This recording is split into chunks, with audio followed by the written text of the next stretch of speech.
aqueles que já entraram na nossa live, uma boa noite a todos. E nós vamos então dar prosseguimento à matéria. Vamos conversar um pouquinho mais a respeito das práticas abusivas para terminarmos esse tema, porque agora na próxima aula vamos trabalhar com o tema da proteção contratual no Código de Defesa do Consumidor.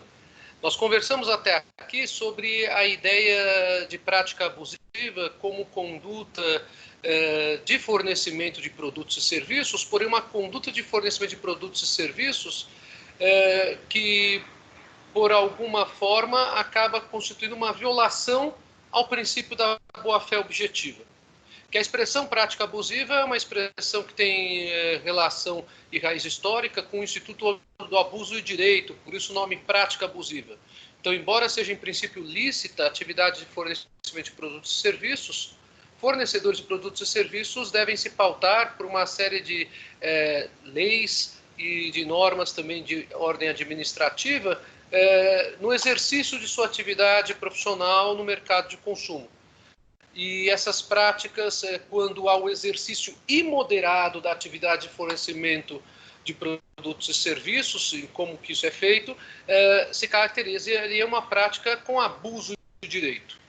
Só que pela evolução do Código de Defesa do Consumidor, pelo Código de Defesa do Consumidor adotar a teoria germânica da boa-fé objetiva, acabou-se deslocando a ideia de prática abusiva da ideia que era da teoria do abuso de direito, que é uma teoria que até hoje existe no Código Civil, e há um destaque no Código de Defesa do Consumidor para que as condutas de fornecimento de produtos e serviços, assim como os contratos que são colocados no mercado de consumo, e também as ofertas e publicidades, que são as formas de captação de clientela, que nós já conversamos algumas aulas atrás, que tudo isso seja analisado sempre numa perspectiva de boa-fé objetiva.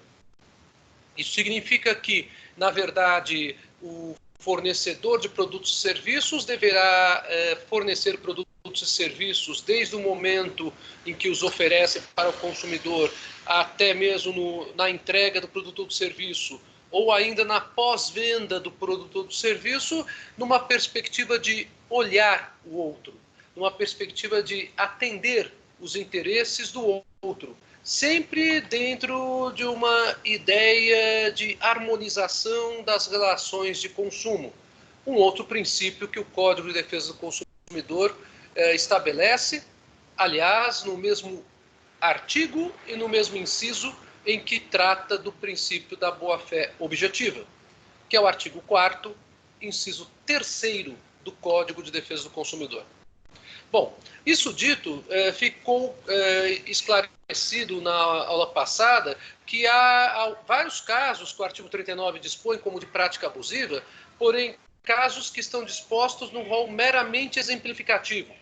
Que essa questão do rol ser taxativo ou do rol ser exemplificativo, que poderia existir numa eventual discussão judicial, muito embora a doutrina consumerista sempre defendesse a tese do rol exemplificativo, ficaria superada quando, em 1994, pela lei de Trust, houve a reforma do artigo 39 em seu caput. E o artigo 39, em seu caput, então, passou a expressamente dispor que aquelas práticas abusivas que estavam ali previstas constituíam um rol meramente exemplificativo. A partir de então, lembramos ainda, antes de entrarmos em temas novos da aula de hoje, que a administração pública passou, inclusive, a estabelecer dentro do Sistema Nacional de Defesa do Consumidor uma série de práticas que poderiam ser tidas como práticas abusivas. Inclusive, a Secretaria Nacional do Consumidor, que antigamente tinha o nome de DPDC, Departamento de Proteção e Defesa dos Consumidores, que foi galgada, foi promovida, por assim dizer, dentro da estrutura do Ministério da Justiça ao status de Secretaria Nacional, chegou a baixar algumas portarias dispondo sobre outros casos de práticas abusivas e de cláusulas abusivas também. Bem, aí falamos algumas dessas práticas na nossa aula. passada. Mas eu gostaria ainda de falar de outros exemplos de práticas abusivas que o 39 traz, antes de entrarmos na segunda parte do nosso encontro de hoje. Ou seja, o encontro de hoje se divide em duas partes. A primeira parte, onde eu vou terminar alguns dos exemplos que o artigo 39 traz, de condutas de fornecedores de produtos e serviços que caracterizariam prática abusiva. E na segunda parte de nossa aula, quando falarei sobre a questão do banco de dados e cadastros de consumidores e falarei sobre aspectos relacionados à cobrança abusiva, então cobranças de dívidas. Então vamos primeiramente voltar ao artigo 39, que eu gostaria aqui de ainda mencionar alguns dos exemplos. Com relação ao inciso 1º, nós conversamos na aula passada, que é o condicionar o fornecimento de produto ou serviço ao fornecimento de outro produto ou serviço, que é a questão da venda casada. Explicamos, inclusive, que a venda poderá ser casada desde que ela não seja exclusivamente casada. Então, se faz necessário que o fornecedor também possa disponibilizar produtos e serviços de maneira individualizada para os consumidores.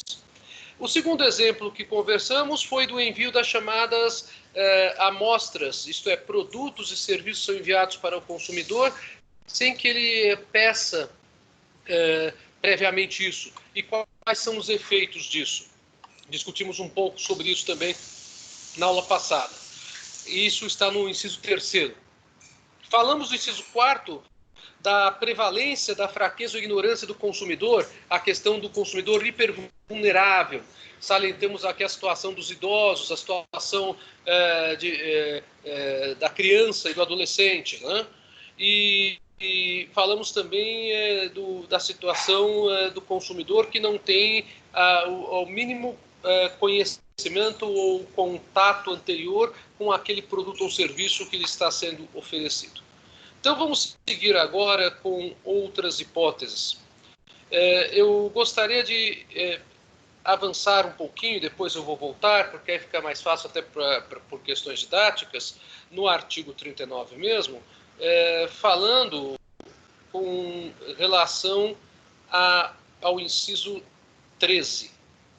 O inciso 13 do artigo 39 dispõe que é prática abusiva aplicar fórmula ou índice de reajuste diverso do legal ou contratualmente estabelecido. Neste caso, a gente está conversando sobre aqueles contratos onde nós temos prestações continuadas. São chamados contratos de trato sucessivo ou de execução continuada. Essa figura vocês... se não viram ainda em Teoria Geral dos Contratos, vocês verão em Teoria Geral dos Contratos essa matéria. Vocês já viram Teoria Geral dos Contratos, pessoal? Apenas para... Sim, vocês estão vendo, mas chegaram a ver essa classificação? Não. É que assim, o professor da ANB está dando isso agora. Está dando isso agora. Exato. Mas algumas pessoas fazem com outro professor aí, não sei se já tiveram ou não. Perfeito. Bom, então, há várias classificações dos contratos, apenas lembrando que o contrato é a principal categoria de negócio jurídico. Há negócios jurídicos que não são contratos, como é o caso do testamento, que é um negócio causa-mortes, como é o caso de outros acordos, como a separação consensual ou o divórcio consensual, e assim por diante. Mas com relação a contratos de trato sucessivo ou de execução continuada, é bastante comum como esses negócios eles se prolongam no tempo, porque são negócios que acabam exigindo pagamento parcelado de prestações para aquisição completa de um produto, por exemplo, que sejam fixadas cláusulas dispondo sobre o reajuste. Essas cláusulas de reajuste, elas têm um nome em direito civil, elas se chamam cláusula de escala móvel. Eu não sei se vocês já ouviram falar dessa expressão. O que é uma cláusula de escala móvel? É a cláusula que permite o reajuste da prestação depois de determinado período de tempo, não em virtude dos juros, porque os juros eles remuneram E os juros eles são fixados normalmente de forma fixa, de forma pré-estabelecida. Mas eu estou me referindo à correção monetária. Correção monetária não se confunde com juros, né? Juros são pertenças, são bens acessórios, que não se confundem com o valor principal de um empréstimo ou de um crediário, como é o caso de contratos de trato sucessivo ou de execução continuada. Já a correção monetária é a simples recomposição do valor da moeda à época em que o contrato foi firmado até a época em que ocorre o pagamento daquela prestação. Então, essa cláusula que dispõe sobre índices de correção, ela se chama em direito privado cláusula de escala móvel. É uma cláusula bastante comum em contratos de trato sucessivo. Essa cláusula também é bastante comum nos chamados contratos de longa duração e que normalmente acabam não tendo uma finalização por conta de um serviço que é disponibilizado para o consumidor e que enquanto o consumidor não denunciar o contrato, em princípio, porque dificilmente o fornecedor fará isso, mas o fornecedor pode fazer isso também nos estritos limites da lei, o contrato continuará vigorando. É o caso do contrato de plano de saúde. Os contratos de plano de saúde, eles são contratos cativos de longa duração. Essa expressão contratos cativos de longa duração é uma expressão que particularmente acho bastante interessante. Eu a menciono no volume 3 do meu curso de Direito Civil sobre contratos, como também menciono no livro sobre contratos difusos e coletivos, onde eu tenho uma parte só sobre contratos de consumo. E por quê? Por uma razão muito simples. Essa expressão designa realmente a situação de vulnerabilidade do consumidor nesse tipo de contratação. Quanto mais tempo o consumidor vai ficando sujeito a esse tipo de contrato, maiores dificuldades ele tem até mesmo para sair desse tipo de contratação e ele vai se sujeitando aos reajustes que são aplicados periodicamente, por exemplo, pela operadora de plano de saúde, ainda que esses reajustes tenham o aval de uma agência regulamentar, como é o caso da ANS. A ANS é a Agência Nacional de Saúde Suplementar. É ela que dispõe sobre a atividade das operadoras de planos de saúde e de seguro-saúde em território brasileiro. Então, percebam vocês a importância que existe nessa discussão. O que o artigo 39 está aqui colocando é algo bastante peculiar. O artigo 39 está colocando que é prática abusiva, no inciso 13, aplicar fórmula ou índice de reajuste diverso do legal ou do contratualmente estabelecido. Há vários índices de correção monetária que são possíveis serem aplicados na praça. Há índices que são setoriais, como, por exemplo, o INCC, que é o Índice Nacional da Construção Civil. Há índices que são governamentais. Então, nós temos tanto índices de setores de economia como índices do próprio governo. E esses índices eles podem estar consagrados em um contrato para serem adotados para um determinado tipo de contratação. Era bastante comum, há anos atrás, que as construtoras, quando realizavam uma obra e realizavam essa obra e já negociavam os futuros apartamentos ou salas comerciais através das incorporadoras imobiliárias, que a incorporadora imobiliária é aquela que acaba sendo a responsável pela incorporação do projeto. Quem constrói o projeto é a construtora, né? Quem vende cada sala comercial ou cada apartamento, por exemplo, aí é a agência de corretagem, são os corretores. Então, a incorporadora imobiliária já se valia, como se vale até hoje, mesmo quando o imóvel ainda está em construção, da chamada pré-venda.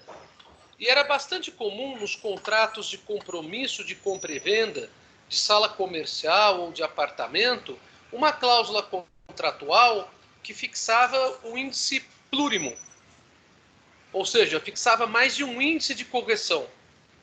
E aí a construtora a incorporadora, ela quando cobrava a prestação do consumidor, ela cobrava a prestação pelo índice que ela achasse o mais vantajoso para ela.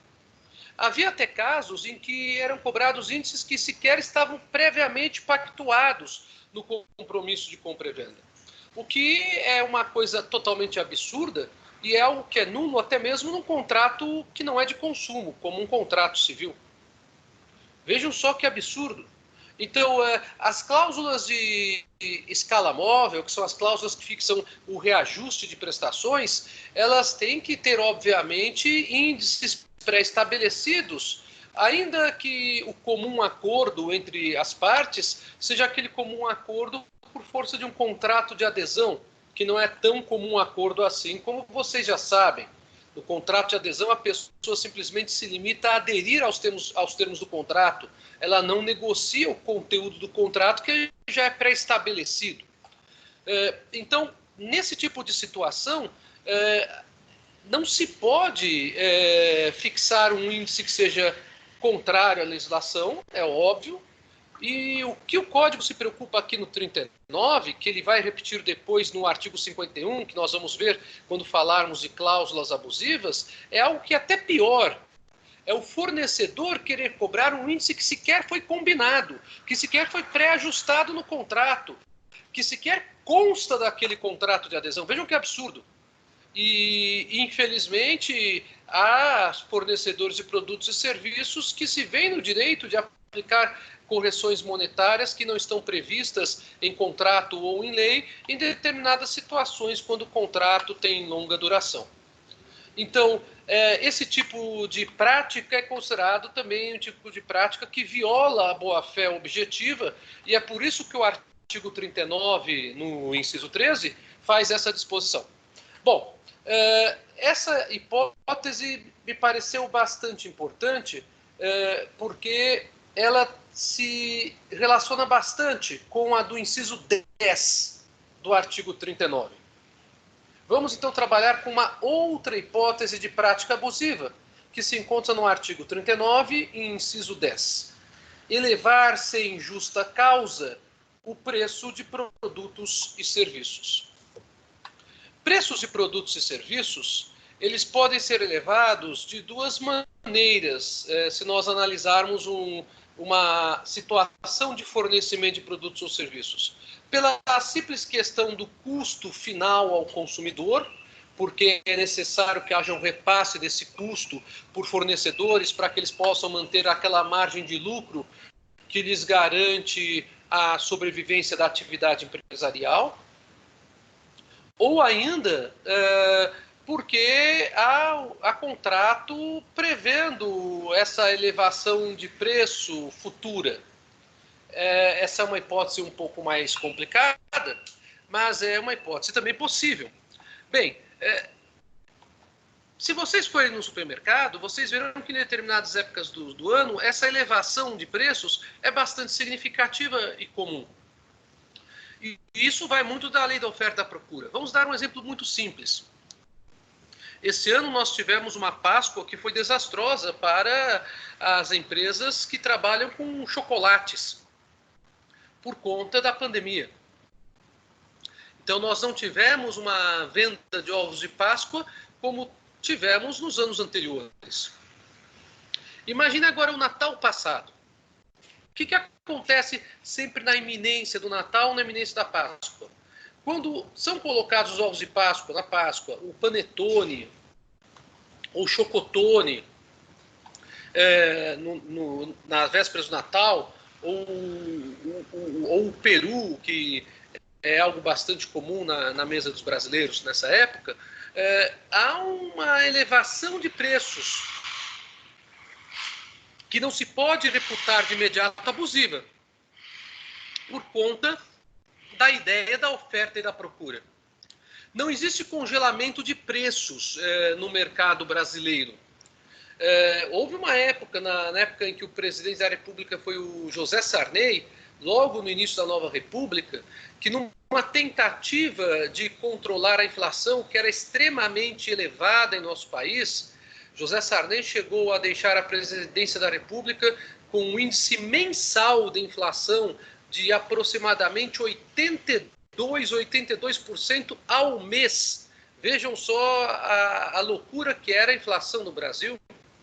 A inflação só foi corrigida com o Plano Real, pelo Fernando Henrique Cardoso, no final do governo Itamar e no primeiro governo Fernando Henrique, na década de 90. Então o Plano Real não é muito antigo, se a gente for parar e pensar a situação. O Plano Real é de 94, foi convertido em lei em 94. Bom, o José Sarney, ele chegou até num discurso político em rede de rádio e televisão a conclamar a população a se transformar nos fiscais do Sarney, porque a SUNAB, que era a Superintendência Nacional de Abastecimento, não teria fiscais em quantidade disponível para verificar se os preços dos produtos vendidos nos supermercados estavam sofrendo uma majoração elevada por conta da inflação. Então, a solução política do governo na época foi pedir que as próprias pessoas fizessem esse tipo de controle e se comunicassem com a SUNAB para que a SUNAB tomasse providências contra mercados e supermercados que elevassem o preço sem uma justa causa aparente. Bom, justa causa aparente, a inflação acaba sendo uma causa no custo final do empresário, né? Agora, o ovo de Páscoa que é vendido antes da Páscoa, ou o panetone ou chocotone que é vendido antes do Natal, depois que passa o Natal, o que acontece com o preço deles? Cai tremendamente, porque há um grande desinteresse da população, quase que correspondente ao grande interesse que havia para a aquisição desses produtos às vésperas dessas festividades. Então, a elevação de preços, ela obedece uma série de circunstâncias que é muito complexa numa análise econômica. Falando de análise econômica, não dá para a gente trabalhar, então, com uma ideia de preços congelados, a menos que trabalhemos num sistema econômico de produção totalitária do Estado. O Brasil nunca adotou esse sistema econômico. O sistema econômico brasileiro sempre foi o sistema econômico da livre iniciativa. Então, nós trabalhamos com o primado que vem do liberalismo e do neoliberalismo a respeito da matéria. Porém, nós não somos, do ponto de vista de direito econômico, tão presos a primados de liberdade econômica como os Estados Unidos são. Nós temos uma influência maior do direito da Europa continental e não do direito anglo-saxônico quando trabalhamos com determinadas regulamentações de atividades. Porém, é aí que vem o detalhe, não se congela preço no sistema jurídico brasileiro. Se não existe congelamento de preço, a única coisa que se pode discutir é se haveria prática abusiva ou não da majoração do preço, levando-se em conta a própria regra de oferta e procura do mercado. Bom, se não existe uma regra explícita sobre isso, o que existe de mais próximo a isso para que a gente possa discutir elevação injusta de preço? Existe algo no direito brasileiro que trabalhe com preço injusto? Porque o artigo 39, se nós formos reparar, no seu inciso 10, ele fala elevar sem justa causa o preço de produtos e serviços. Esse inciso 10, inclusive, é redação que tem correspondência com a lei antitruste de 94, que depois foi reformada, mas nesse ponto continua em vigor.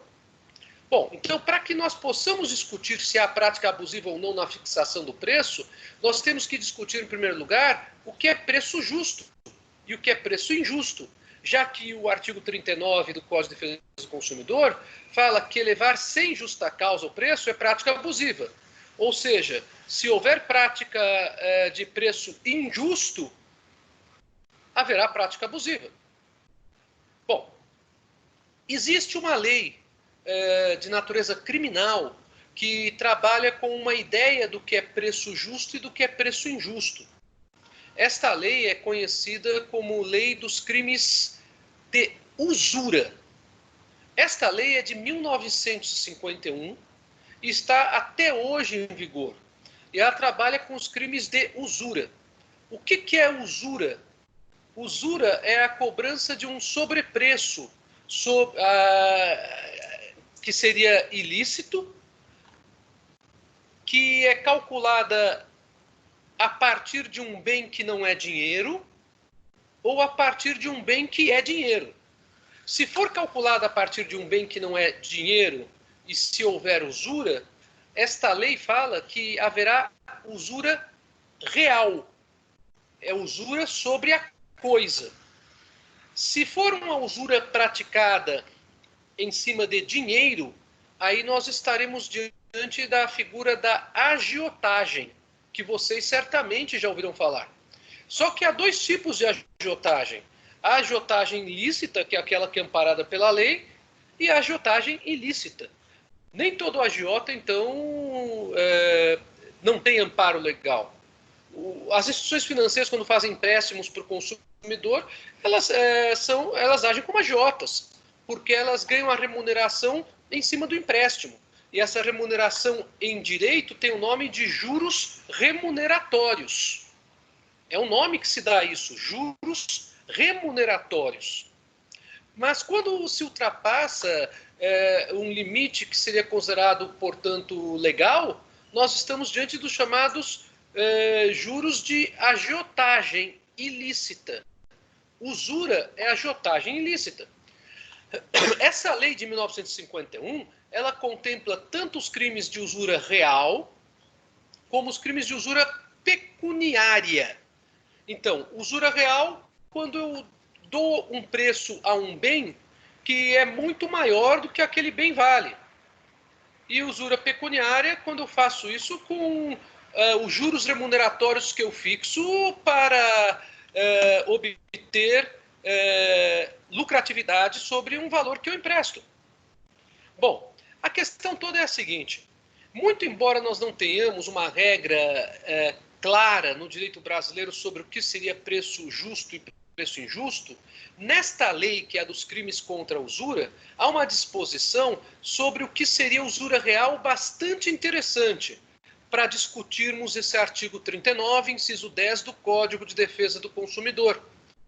A disposição ela é a seguinte, que considera-se que a usura real quando o valor praticado para a venda do bem é superior a 20% do teto que é praticado pelo mercado.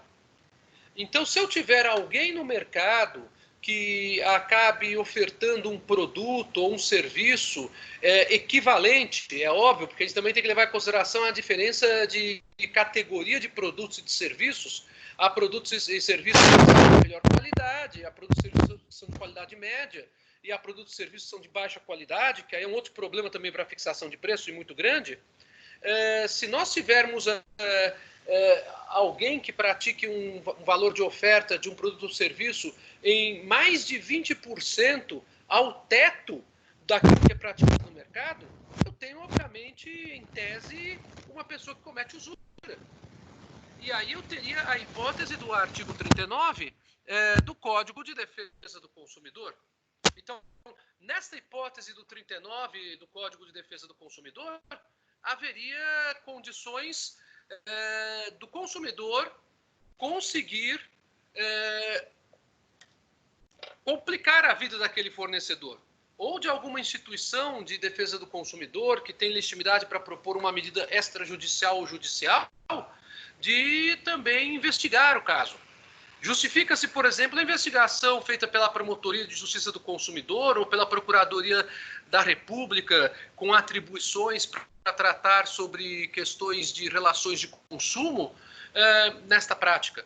Porque normalmente o fornecedor, quando oferece um produto ou um serviço por um preço, seja esse preço elevado ou não elevado, oferece não para um consumidor só, oferece de maneira generalizada para a coletividade de consumidores. Bom, ficou claro essa situação que eu expus para vocês sobre o inciso 10, sobre a elevação sem justa causa do preço de produtos e serviços? Sim. Deixa eu colocar o fone, porque eu tive que tirá-lo. porque eu estava aqui com a minha acompanhante das aulas aqui do meu lado. Ficou claro para vocês, pessoal? Sim, ô professor, desculpa, uma dúvida. Eu não sei se foi só para mim, mas bem na hora que o senhor ia falar sobre a primeira causa de variação de preço de produto ou serviço no mercado, deu uma empacada a internet, aí eu acabei que não ouvindo. Eu só peguei quando o contrato prevê a elevação futura. Lá, quando eu estava falando sobre correção monetária, essa parte, Caio? Foi bem no Tá. começo que você estava falando sobre o inciso 10. A Sobre o inciso primeira. 13. Sobre o inciso 13. Tá. Então, Não, o inciso. não foi sobre o inciso 10 mesmo. Sobre o 10 mesmo, tá. Então, a lei dos crimes contra a economia popular, ela prevê dois tipos de crimes de usura. A usura real, que seria, então, a prática de um preço considerado injusto por esta lei, para fins penais, né? E o crime de usura pecuniária, que seria praticado quando os juros remuneratórios cobrados em um empréstimo ou em um crediário fossem considerados de agiotagem ilícita. Tá? No caso da usura real, que é a hipótese direta aqui do nosso inciso 10, com relação à fixação de preços de produtos, a usura pecuniária ela pode até ser utilizada no caso de serviços quanto a empréstimos. Nós temos a situação do que seria o preço justo e do que seria o preço injusto. Como não há um tabelamento de preços no Brasil a respeito do tema, a gente tem que trabalhar necessariamente com aspectos ligados à lei de oferta e de procura. Então, esta lei que é de 51, ela trabalha com uma ideia de que aquele que pratica um preço em mais de 20% do que corresponde à oscilação média do mercado, e a oscilação média do mercado trabalha tanto com o preço mais baixo como com o preço mais alto. Então, os 20% teriam que ser sobre o preço mais alto, né? Ele cometeria a usura. Então, essa que é a ideia. Não sei se é esse o ponto que você não havia conseguido ouvir por causa da picotagem do som. Não, sim. Foi isso mesmo. Obrigado. Nada. Bom, então esse caso é muito interessante e é um caso que dá até um trabalho de conclusão de curso muito interessante se discutir sobre preço justo. Por que eu digo isso? Porque no direito civil, se vocês forem no direito civil, no Código Civil, tem uma regra que deixa muito clara que o preço tem que ser consensuado, ou seja, qualquer preço em qualquer contrato civil, não estou nem falando de consumo, o preço tem que ser estabelecido de comum acordo entre as partes. Então, considera-se nulo o contrato que não tem preço. Como também se considera nula a cláusula contratual que deixa ao arbítrio exclusivo de uma das partes a fixação do preço. Essa é uma das regras do contrato de compra e venda que vocês terão no semestre que vem, já que vocês estão tendo nesse semestre teoria geral dos contratos. Então, essa ideia do preço justo é uma ideia que não é muito explorada no meio forense, infelizmente, mas é uma ideia que poderia ser melhor explorada, talvez com um pouco mais de discussão acadêmica em torno desse tema, a gente pudesse trabalhar com essa ideia. Que percebam vocês, não é uma ideia de engessamento de mercado, não é uma ideia que viola a livre iniciativa, mas é uma ideia que estabelece um equilíbrio diante da própria dinâmica do mercado, da lei de oferta e de procura de um produto. Então, eu não vou ter nunca uma prática abusiva se eu sou o fornecedor de ovos de Páscoa e antes da Páscoa eu boto os ovos de Páscoa num preço alto e aí todo mundo fala, nossa, como esse ano o preço dos ovos está salgado, mas está dentro daquela média de mercado. O que eu não posso é ter um que fuja 20% acima do preço máximo, porque se está fugindo, aí ele já está exagerando realmente. Aí está fazendo uma prática abusiva. E como também não posso dizer, tá vendo, agora que passou a Páscoa cai o preço do ovo. Mas é claro, o ovo é feito justamente por causa da cerimônia festiva que é a Páscoa. Então é natural que o fornecedor ofereça esse ovo por um preço maior e inclusive para o consumidor final, porque o interesse é muito maior de procura daquele produto, né? Então a economia tem que ter a sua liberdade e nós estamos numa sociedade que admite isso. Mas o que eu não posso é ter pessoas que se utilizam de sobressaltos para realizar práticas abusivas, como é o caso que eu mencionei para vocês. Bom, ficou claro para vocês o inciso 10 com relação à elevação injustificada de preço de produtos e serviços, e o inciso 13 com relação à fixação da cláusula de escala móvel, que é a cláusula que fixa a correção monetária nos contratos, ou uma utilização de uma correção monetária que não está prevista em contrato, em lei nenhuma? Se vocês entenderam esses dois incisos do artigo 39, vocês entenderam uma parte que é um pouquinho mais complicada da matéria, né? E eu fico muito feliz com isso. Bom, o último inciso que eu gostaria de falar ainda do artigo 39 é o inciso da não observância de normas técnicas. Nós estamos numa sociedade da informação e numa sociedade onde vigora a tecnologia. E é uma sociedade da informação tão importante que a informação ela passou a ser um direito humano, um direito fundamental, um direito humano nas declarações internacionais. Basta vocês procurarem a Declaração de Genebra de 2003, que fixa o acesso à informação como direito humano. Um direito fundamental previsto na nossa Constituição, artigo 5º, inciso 14. E também a informação é um direito básico dos consumidores, artigo 6º, inciso 3º. E a informação ela é inclusive motivo para responsabilizar o fornecedor por vício de um produto ou de um serviço. São os artigos 18 e o artigo 20, também do Código de Defesa do Consumidor. Então percebam vocês a força da informação. Aí o que acontece? Nós temos, além da informação, um problema ligado à observância de normas técnicas, que existem justamente para que se tenha uma maior segurança de que aquele produto ou serviço atenderá à função econômica para a qual ele foi elaborado, e também servem para uma garantia de segurança pessoal dos consumidores e dos usuários desses produtos, que também são consumidores, são os consumidores utentes. Por conta disso, o artigo 39, no inciso 7º, dispõe que é prática abusiva colocar no mercado de consumo qualquer produto ou serviço em desacordo com as normas expedidas pelos órgãos oficiais competentes, ou, se normas específicas não existirem, pela Associação Brasileira de Normas Técnicas, a ABNT. É aquela mesma que expede normas para a gente fazer artigos e para a gente escrever livros. Vocês têm que observar as normas técnicas da ABNT quando vocês fazem algum trabalho jurídico na faculdade, como é o caso do trabalho de conclusão de curso. Ou outra entidade credenciada pelo Conselho Nacional de Metrologia, Normalização e Qualidade Industrial, o CONMETRO, né? E aí nós temos os Inmetros. Essas situações, então, de observância de normas técnicas são situações muito importantes.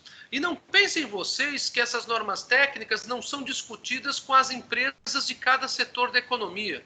São muito discutidas, porque existe uma pressão sobre essas agências, sobre essas entidades, para que as normas técnicas possam ser feitas de maneira a harmonizar o mercado de consumo.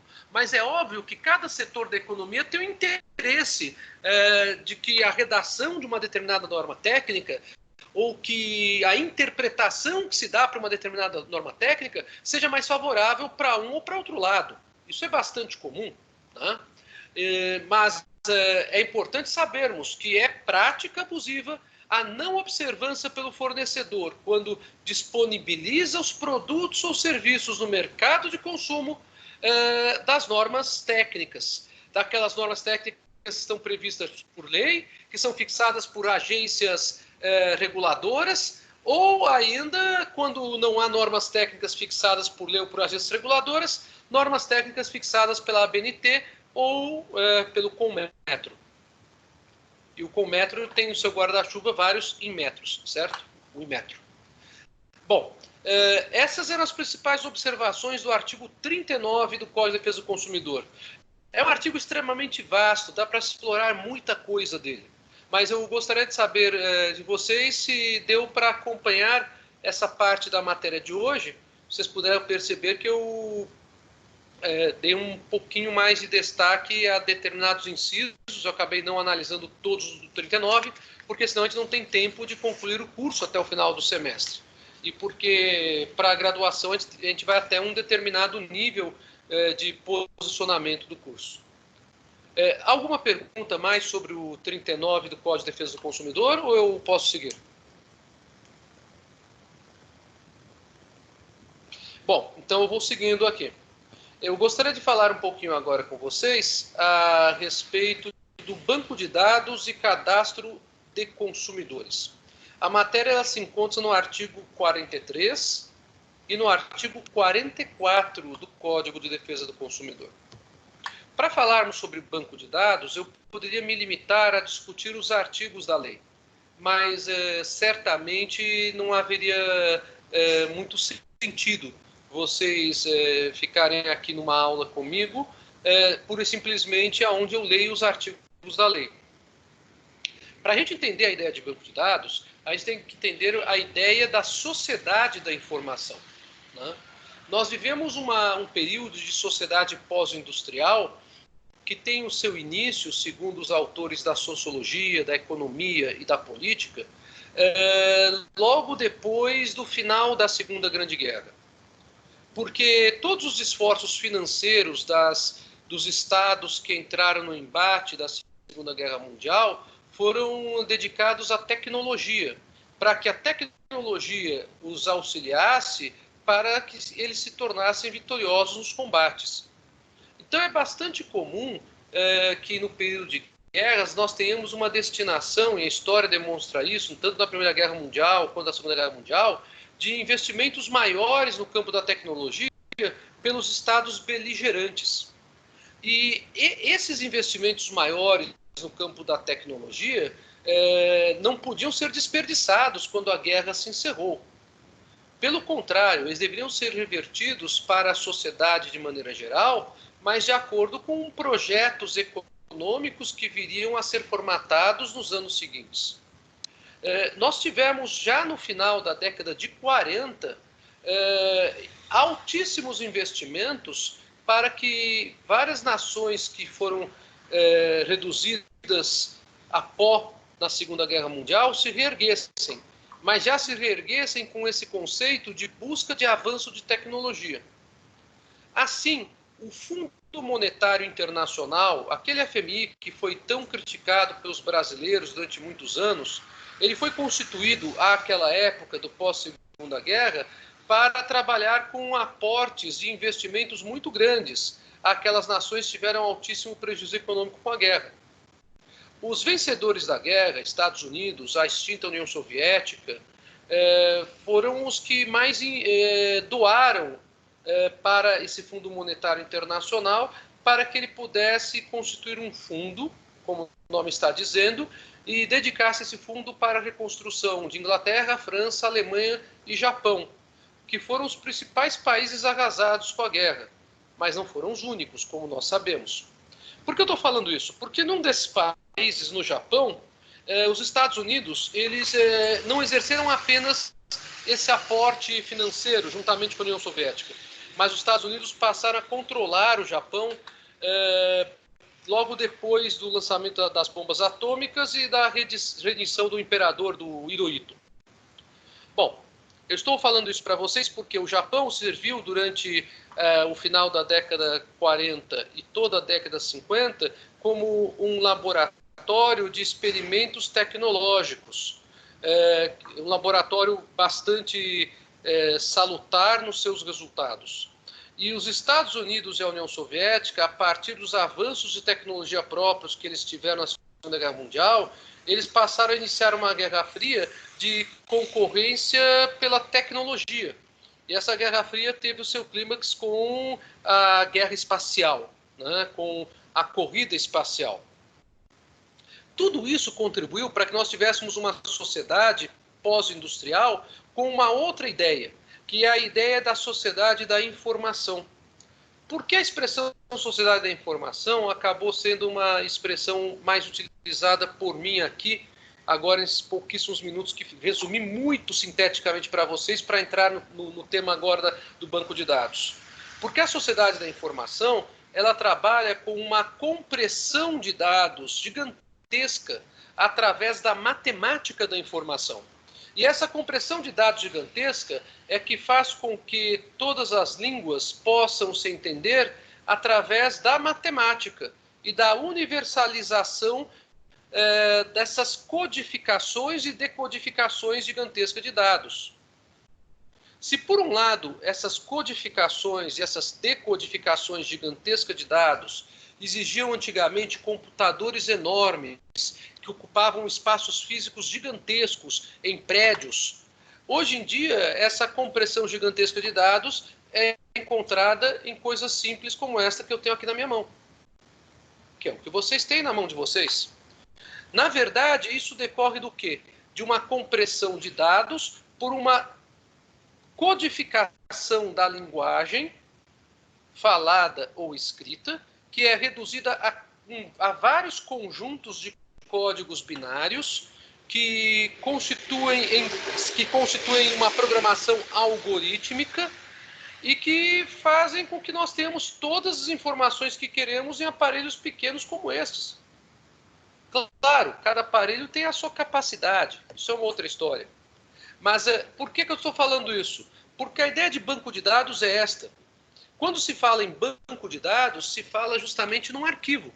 Agora imaginem vocês uma sociedade onde não existia essa matemática da informação, onde não existia então a ciência da informação como existe hoje, que por conta dos experimentos tecnológicos da Segunda Guerra Mundial e da década seguinte, acabou levando a que a informação passasse a ser comprimida e cada vez mais compartilhada entre governo e universidades, entre governo e empresas, e no último momento, a partir da década de 90, entre governos, empresas e consumidores. É nessa parte, então, que a gente está trabalhando. Os bancos de dados, eles acabam sendo fontes para que os fornecedores possam verificar qual é a situação socioeconômica do consumidor perante o mercado. Então, essa questão não diz respeito a uma questão de se estabelecer se a pessoa tem qual patrimônio necessariamente. Patrimônio, ele é fonte de bancos de dados da Receita Federal. Eu estou me referindo aqui ao fato do consumidor ser bom pagador ou ser mau pagador. O que é o mau pagador? O mau pagador não é a pessoa que de má fé não paga as contas, não é isso. Mas é a pessoa que tem uma maior dificuldade para pagar as contas. E isso acaba sendo caracterizado pelo simples fato de haver apontamentos vários contra essa pessoa.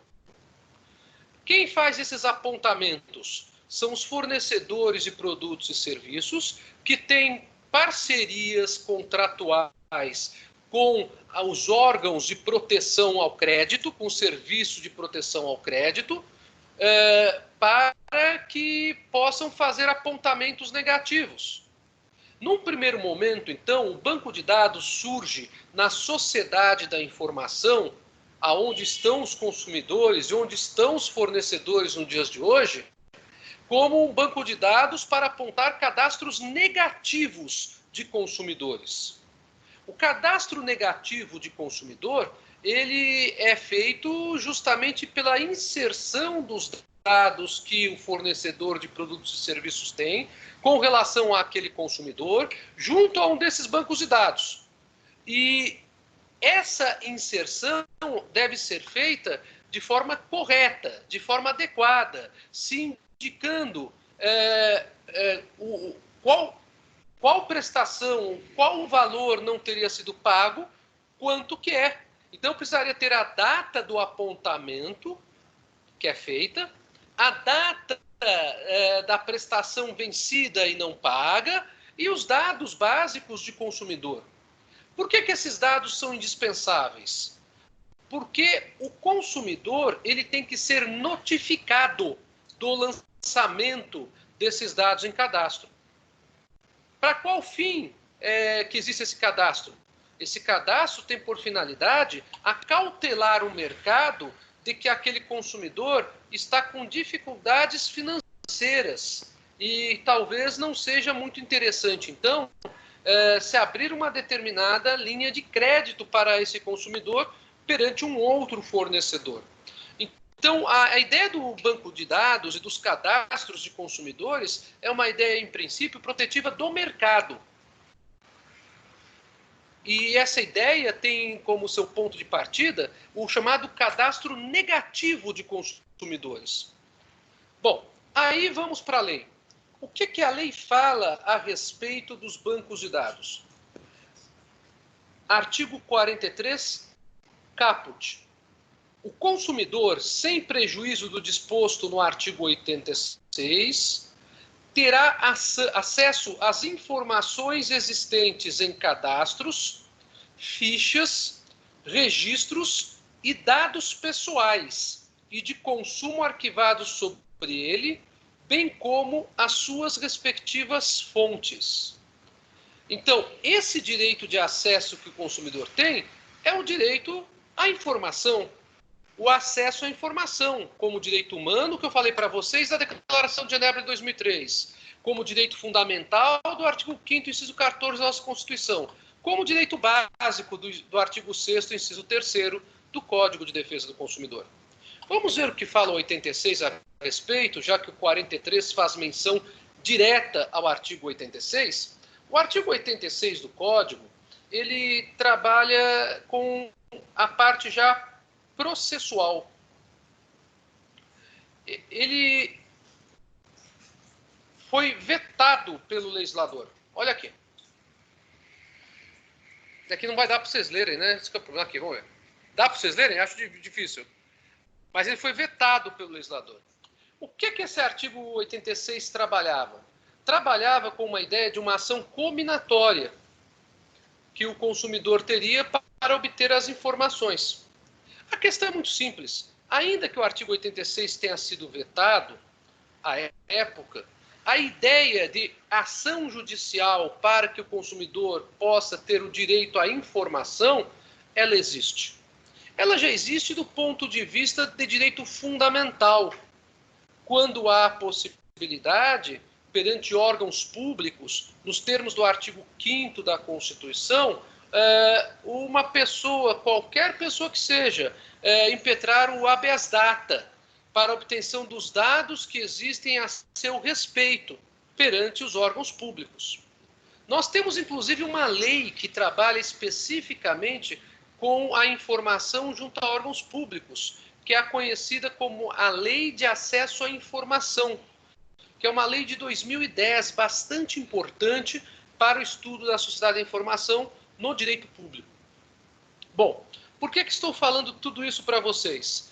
Porque, apesar do veto do artigo 86, nós temos, sem nenhum problema, o direito do consumidor a exigir não apenas o acesso à informação dos seus dados, como também a correção de dados que, porventura, estejam indevidamente inseridos. Isso é bastante precioso, porque imaginem vocês um banco de dados avisar para o mercado inteiro de consumo que o João da Silva, por exemplo, teria o seu nome negativado, mas João da Silva é um nome com vários homônimos, e o CPF está errado, que consta no banco de dados. Mas, por ser o João da Silva, ele tem maiores dificuldades de conseguir liberação de crédito no sistema. Então, essas situações todas têm que ser bastante delineadas. O Código de Defesa do Consumidor, quando ele trabalha com o artigo 43, voltando ao artigo 43, ele trabalha ainda com um outro sentido de coisas. Ele trabalha dizendo o seguinte: os cadastros e dados de consumidores devem ser objetivos, é o parágrafo 1º, claros, verdadeiros e em linguagem de fácil compreensão, não podendo conter informações negativas referentes a período superior a 5 anos. Esse dado é bastante importante. Por que bastante importante? Porque o período quinquenal, que é um período, portanto, de observância legal, é uma norma de ordem pública, o Código de Defesa do Consumidor, e de interesse social. Lembre-se disso. Está lá no artigo 1º. Esse período quinquenal tem que ser observado por quem controla, por quem realiza o arquivamento desses dados. Então, assim como um fornecedor não pode inserir um nome de um consumidor por uma dívida que dista mais de 5 anos, quem controla o banco de dados, a Serasa, o SPC, a Associação Comercial de São Paulo, não pode deixar aquele dado de negativação por período superior a 5 anos. Então, 5 anos é um período, por assim dizer, de purificação da situação do consumidor perante o mercado. Se ele não conseguir pagar mais nenhuma conta depois dos 5 anos, tudo aquilo que está negativado tem que desaparecer da listagem. Por que isso? Por causa da ideia que existe quanto à prescrição e à decadência, quanto à extinção do direito subjetivo, né? Há uma frase que é bastante histórica, que é do Teixeira de Freitas, se não me falha a memória, que fala que a prescrição é filha do tempo e irmã da paz. Vejam só o significado dessa frase. Não é só uma frase que tem até um certo viés de beleza de prosa, mas a prescrição é filha do tempo por quê? Porque se exige um decurso de um período de tempo. E irmã da paz por quê? Porque findo esse período de tempo, acaba o aparente litígio ou a litigiosidade contida entre duas ou mais pessoas para fins de convivência social. Então, a ideia da persistência dos dados não pode ser superior a 5 anos por conta disso. Senão, nós estaremos infligindo uma pecha de natureza econômica que desgraçaria a vida inteira do consumidor, o que não é desejo de nenhuma legislação. O parágrafo 2º do artigo 43 fala a abertura do cadastro, ficha, registro de dados pessoais de consumo deverá ser comunicada por escrito ao consumidor quando não solicitada por ele. A partir do instante que o fornecedor, então, insere o dado do consumidor negativado para fins de cientificação de todo o mercado, há um período de tempo, há um prazo para que o consumidor seja notificado a respeito da existência desses dados negativos em cadastro. Então, o Serviço de Proteção ao Crédito, o SPC, a Serasa e a Associação Comercial de São Paulo, estou dando exemplo das 3 principais para nós aqui em São Paulo, tem que dar ao consumidor o direito dele saber que há anotações com relação a ele ali. Parágrafo 3º. O consumidor, sempre que encontrar inexatidão nos seus dados de cadastros, poderá exigir sua imediata correção, devendo o arquivista, no prazo de 5 dias úteis, comunicar a alteração dos eventuais destinatários das informações incorretas. Isso gera um custo para a atividade, obviamente, do SPC, da Serasa ou da Associação Comercial, porque o consumidor está pedindo a correção e ele terá direito extrajudicial a isso nos termos desse parágrafo. Neste caso, ele dará o prazo de 5 dias úteis. Terá que esperar 5 dias úteis para que a correção esteja operando na praça. Esse prazo de 5 dias úteis, então, não é um prazo meramente costumeiro, como alguns podem imaginar, né? Se alguém já viu isso no escritório como estagiário. É um prazo, portanto, que tem, inclusive, amparo no próprio Código de Proteção e Defesa do Consumidor. Continuando. Os bancos de dados e cadastros relativos a consumidores, o Serviço de Proteção ao Crédito e congêneres são considerados entidades de caráter público. Podem ser até instituições privadas, mas é tão importante o trabalho que eles fazem para o mercado não apenas para fornecedores, mas também para os próprios consumidores, que esse trabalho faz com que essas entidades tenham uma relevância pública. Parágrafo 5º. Consumada a prescrição relativa à cobrança de débitos do consumidor, não serão fornecidas pelos respectivos sistemas de proteção ao crédito quaisquer informações que possam impedir ou dificultar novo acesso ao crédito junto aos fornecedores. Por quê? Porque o que já passou do prazo desaparece do histórico. Então, não posso manter isso no histórico, nem como se fosse um anexo desse histórico. Ele simplesmente tem que desaparecer como se nunca tivesse ocorrido. Pois bem, essas questões todas que estão aqui colocadas são bastante interessantes. E aí a pergunta que se pode fazer é a seguinte: a que título a responsabilidade civil poderá ser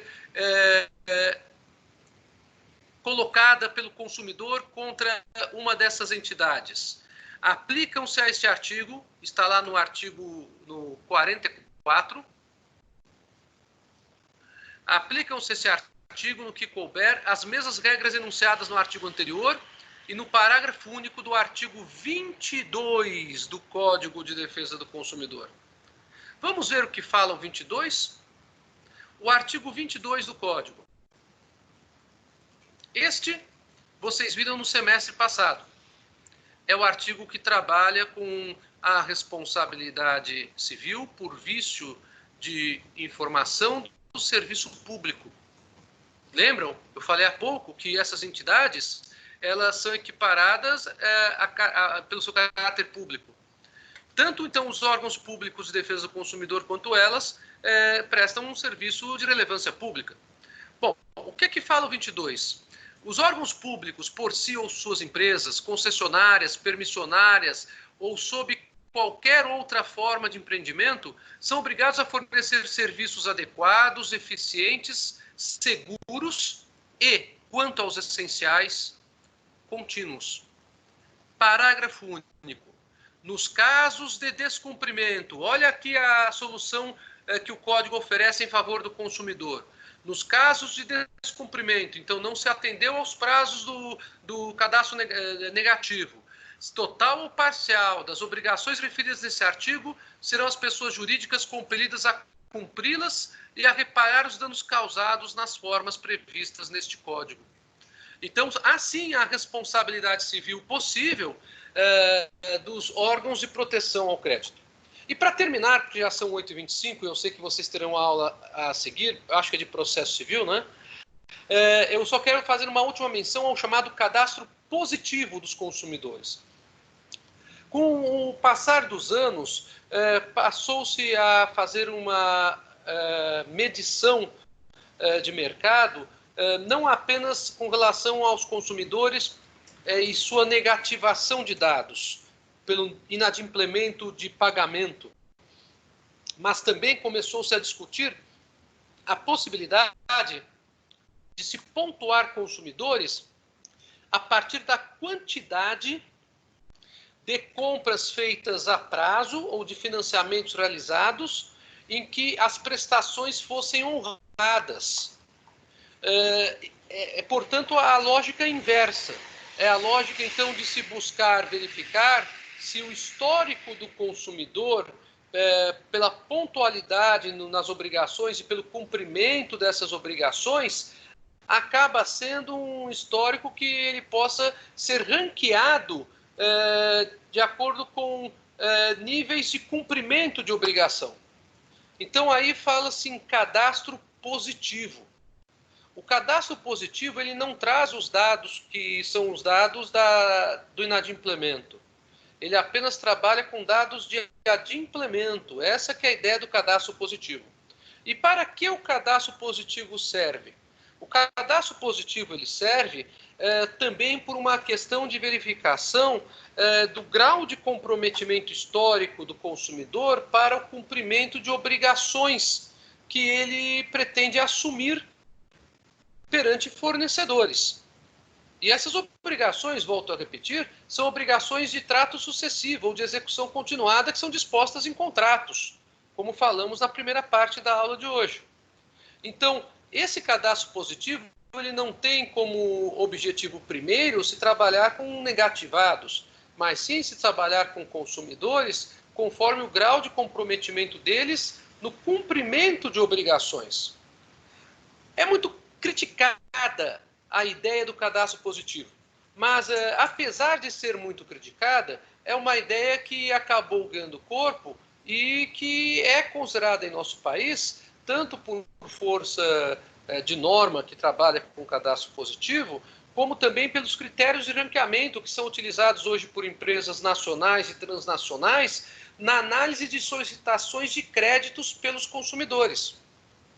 E o que se discute é se os algoritmos que fazem os cálculos das informações codificadas de maneira comprimida e que existem nos bancos de dados, se eles estariam sendo alimentados de forma correta pelas empresas para análise dos cadastros positivos, para fins de ranqueamento. Esse é um tema extremamente interessante também, porque, na verdade, a nossa situação de consumidor no mercado de consumo é cada vez mais analisada pela inteligência artificial, aonde a inteligência humana pura e simplesmente verifica a solução da inteligência artificial e raramente ela fará um outro tratamento sobre aquela solução, porque já há uma base prévia de dados para que a inteligência artificial proceda à análise dos casos. É bastante interessante esse tema também. Bom, gente, fundamentalmente eram essas as informações que eu queria conversar com vocês hoje. Não falarei da cobrança abusiva por causa do nosso tempo e prosseguirei então a matéria na próxima aula, quando falaremos sobre cobrança abusiva e iniciaremos o estudo da proteção contratual. E eu gostaria de perguntar se vocês têm alguma informação, agora são 8h30 em ponto, ou se nós podemos terminar a aula por aqui.